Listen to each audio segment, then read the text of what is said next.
तो अपने बच्चों को दीनदार बनाओ ताकि वो तुम्हारे लिए निजात का जरिया बने। अरे डॉक्टर बनाओगी तो तुम्हारी कब्रों का निशान भी मौजूद नहीं रहेगा। अगर आलिम और वली बना दिया तो जैसे आज बायजीद की माँ का जिक्र मिंबर पे हो रहा है, कल कोई तुम्हारा जिक्र भी मिंबर पे करेगा। अगर तुम जिंदा रहना चाहती हो तो अपने बच्चों के अंदर दीन पैदा करो, दीनी फिक्र पैदा करो, दीनी मिजाज पैदा करो, उनकी अच्छी तरबियत करो, उनको फिल्मों से, गानों से, तमाशों से, बुरी सोहबत से दूर रखो। बायजीद बुस्तामी की अम्मी जान कहती है, बाबा इसको छुट्टी न देना। अब बायजीद बच्चे नन्हे से बच्चे, माँ ने तो बड़ी हिम्मत से काम लिया, माँ ने बहुत हौसले से काम लिया। बायजीद बुस्तामी दिन को सबक याद करते हैं और रात को तकिए पे सर रख के चादर डालकर चुपके रोते हैं। ये जो मेरे मदरसे के बच्चे बैठे हैं, इनको पता होगा, ये जब पहली मर्तबा इब्तिदाई अय्याम में मदरसे में आते हैं तो इन लोगों की हालत क्या होती है। छुप के रोना इनकी आदत। जाहिर में रोएंगे उस्ताद का डर है, घर भागेंगे तो माँ बाप का डर है। तो इब्तिदाई दिनों में बच्चे बहुत रोते हैं। यही हाल हजरत बायजीद बुस्तामी का भी था। सबक सुनाते हैं, रात को तकिए पे सर रख के इतना रोते हैं कि तकिया भीग जाता है। कई दिन गुजर गए, माँ मिलने नहीं आई।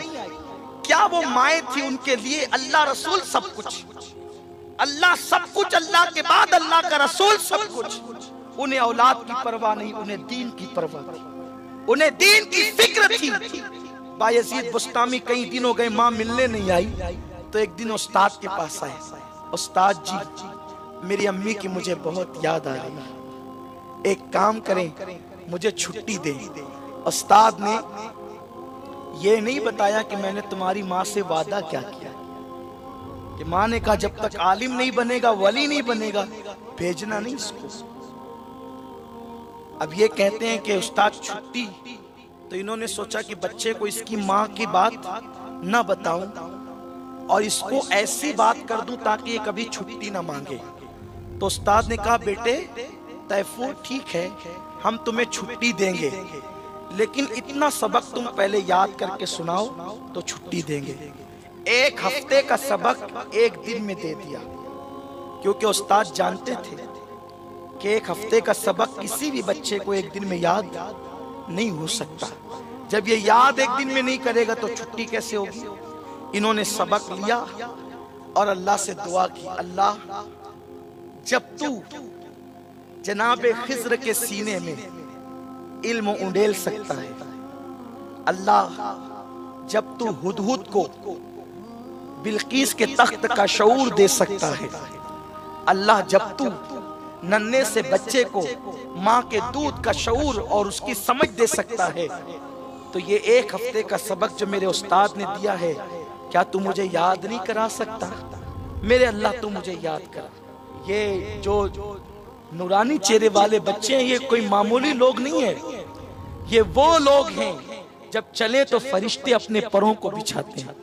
ऐ माँ तू भी ऐसी माँ बन कि इल्मे दीन अपने बेटे को सिखा, ताकि तेरे बेटा भी उस शाबो शान पाए, ताकि जिसके पैरों के नीचे फरिश्ते अपने पर बिछाएं। बायजीद बुस्तामी ने दुआ की, अल्लाह मुझे सबक याद करा दे। दुआ करनी थी, एक हफ्ते का सबक चंद घंटों में याद हो गया। उस्ताद के पास है, उस्ताद जी छुट्टी का, बेटे वो मैंने जो सबक दिया वो सुनाने के बाद छुट्टी मिलेगी। का फिर सुन लीजिए। सुभान अल्लाह, सुना दिया।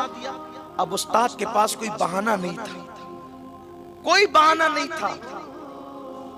उस्ताद ने कहा बेटे जाओ छुट्टी, लेकिन जल्दी जाके जल्दी आना। जी उस्ताद, मैं अपनी माँ की ज़ियारत करूंगा, उसके बाद वापस आऊंगा। नन्हे से बायजीद मदरसे से निकले, दिल की कली कली मुस्कुरा पड़ी, दिल के अंदर ख्यालात आने लगे।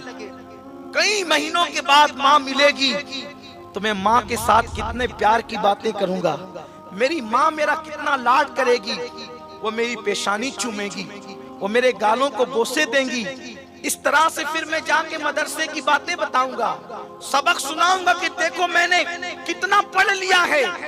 मेरी माँ खुश होगी, जब खुश होगी फिर मैं उसी मोहब्बत के माहौल में माँ से कुछ वादे ले लूंगा, मुझे ये दिलाना, ये करना, ये चाहिए, ये चाहिए। बड़े ख्वाबों की और तसव्वुरात की बारात लेकर नन्हे से बायजीद घर चले। घर गए तो दरवाजा बंद था। दरवाजे पे दस्तक दी, अंदर से आवाज आई कौन? दरवाजे पे दस्तक दी, अंदर से आवाज आई कौन? नन्हे से बायजीद ने मचल के कहा, अम्मी मुझे पहचाना नहीं, तुम्हारा बेटा तैफूर। तैफूर का कौन? तैफूर का अम्मी तुम्हारा बेटा बायजीद का कौन? बायजीद का अम्मी मुझे पहचाना नहीं, जिसको मदरसे में आपने पहुंचाया था, एक लौता ही तो आपका बेटा है बायजीद। कहा निकल यहाँ से, मेरे घर का दरवाजा बंद है तेरे लिए, जब तक के तू आलिम और वली बनकर वापस नहीं आएगा, तेरे लिए मैं घर का दरवाजा नहीं खोलूंगी। चला जा यहाँ से, तेरे लिए कोई दरवाजा आज नहीं खुलेगा। वो क्या माँ थी बताओ, महीनों के बाद नन्हा सा बच्चा है तो माँ बगैर मिले लौटा रही है, क्योंकि माँ को पता है ये चमड़े की सूरत देखना ये कोई अहमियत नहीं रखती। हकीकी ममता तो ये है कि माँ अपने बच्चे की आखिरत संवार दे, अपने बच्चे की आखिरत सुधार दे। का चला जा यहाँ से बायजीद, उस वक्त तक ना आना जब तक कि आलिम और वली न बन जाए। उसके बाद बायजीद रोते रोते चले गए। मदरसे में आए, उस्ताद ने देखा, बेटे क्यों रो रहे हो, खैरियत तो है? अर्ज किया, हाँ हजरत, मेरी माँ ने दरवाजा नहीं खोला और फरमाया जा, जब तक आलिम नहीं बनेगा, वली नहीं बनेगा, उस वक्त तक मेरे घर का दरवाजा तेरे लिए नहीं खुलेगा। उसके बाद चंद सालों में हजरत बायजीद बुस्तामी आलिम बन गए। आलिम बनने के बाद उलमा ने सर पे दस्तार बांधी, लेकिन उनके उस्ताद को फिक्र हुई, आलिम की डिग्री तो मिल गई, लेकिन अब वली ये कैसे होगा? खूब इबादतें करवाई, रियाजतें करवाई। आखिर एक दिन वो आ गया कि हुजूर अलैहिस्सलाम उनके उस्ताद के ख्वाब में तशरीफ लाए और फरमाया, अब बायजीद को उसके घर भेज दिया जाए, मैं बशारत देने आया हूँ कि बायजीद अल्लाह का वली बन चुका है। ऐ खातून जन्नत की कनीजों, ये वो माएँ थी जो अपनी औलाद को विलायत की मंजिल पर पहुंचाने में इस तरह कोशिश करती थी। तुम कैसी माँ हो कि तुम अपनी औलाद को मुसलमान भी ना बना सकी? तुम्हारा बेटा खड़े होकर पेशाब करे, तुम्हारा बेटा जवान होकर औरतों पे नजरें डाले, तुम्हारा बेटा किसी की लड़की का हाथ पकड़ कर लेकर भागे, ये इसमें कोताही किसकी है? चार चार आंसुओं से रोने वाली माँ, जब तू जवान थी और तेरा बच्चा बच्चा था, उस वक्त अगर तूने उसकी सही तरबियत की होती, उस वक्त तू कनीज़े फातिमा बनकर उसके किरदार को संवारती होती, तो तेरा बेटा किसी की बेटी पर आंख न उठाता, तेरा बेटा किसी का हाथ पकड़कर तुझे छोड़ कर न जाता, तेरा बेटा तुझे गाली न देता, तेरा बेटा तेरे साथ बेवफाई न करता। ऐ खातून जन्नत की कनीजों, याद रखो, दीन पर अमल करने में अपना फायदा है, इसलिए कि अल्लाह रब्बुल इज्जत को तुम कोई फायदा नहीं पहुंचा सकते, इसलिए कि मेरे अल्लाह की हर आन नई शान है। इसलिए अल्लाह ने जो कानून बनाया है उस पर अमल करोगे तो फायदा तुमको होगा, और अमल न करोगे तो दुनिया में भी खसारा है, आखिरत में भी खसारा है। और सुन लो, औलाद को उसी वक्त संवार सकते हो जब तुम खुद संवर जाओ। ये नहीं हो सकता कि आप सीरियल देखें, आप बारीक और पतले लिबास पहनते हुए घूमे, आप जो वो हाफ आस्तीन के कपड़े पहने, आप बाजार के चक्कर लगाएं और आपके घर में गुलाम गौसुल वरा पैदा हो जाए। डॉक्टर इकबाल ने ये फिक्र दी है, ऐ माँ एक कलंदर की बात को सुन ले। डॉक्टर इकबाल ने कहा था, ऐ माँ एक कलंदर की बात को सुन ले, अगर तूने आवारगी इख्तियार की तो तेरा बेटा कभी भी नेक नहीं हो सकता, और अगर तू पर्दे में छुपकर फातिमा की तरह बैठ गई तो इंशाअल्लाह तेरा बेटा गुलाम शब्बीर यानी गुलाम हुसैन, तेरा बेटा गुलाम हुसैन होगा, और तेरी जिंदगी दुनिया में भी इज्जत वाली होगी और आखिरत में भी इज्जत वाली होगी।